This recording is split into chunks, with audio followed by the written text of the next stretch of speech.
એક અભાવમાં દાન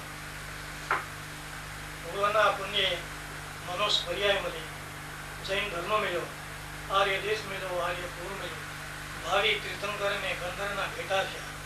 હવે તો અમારી નાવ કિનારો દેખે છે, તો એ માતાજી અમારા પુરુષાર્થની અંદર એવો વેગ મળે એવો મંત્ર આપો કે જેથી કરીને અમે ભાગ થઈએ.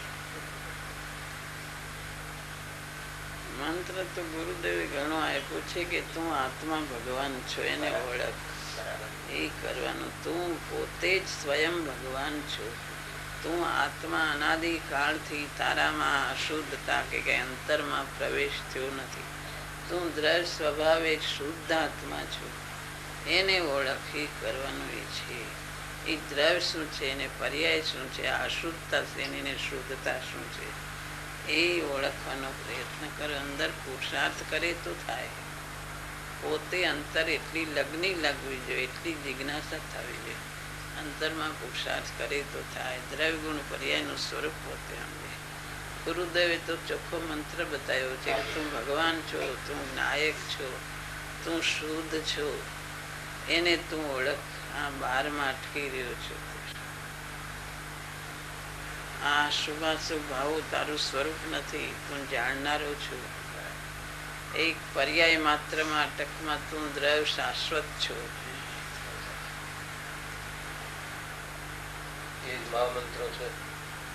બસ એ જ મહામંત્ર છે.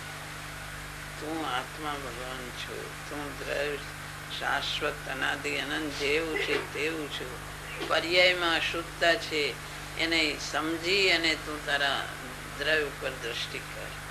પછી સાધનાની પર્યાય કેમ પ્રગટ થાય એ બધો વિચાર કર. દ્રવ્ય ઉપર દ્રષ્ટિ કરને જે અશુદ્ધતા પર્યાયમાં છે એ ટાળવા માટે થઈને તું પુરુષાર્થ કર. દ્રવ્ય ઉપર દ્રષ્ટિ કર, ભેદ જ્ઞાન કર અને યથાર્થ શ્રદ્ધા જ્ઞાન અને સ્વરૂપમાં ઠરી જા. બસ એ કરવાનું છે. કોઈ કરી દેતું નથી. પોતે કરે ત્યારે જ થાય છે. પોતે કર્યા વગર થતું નથી.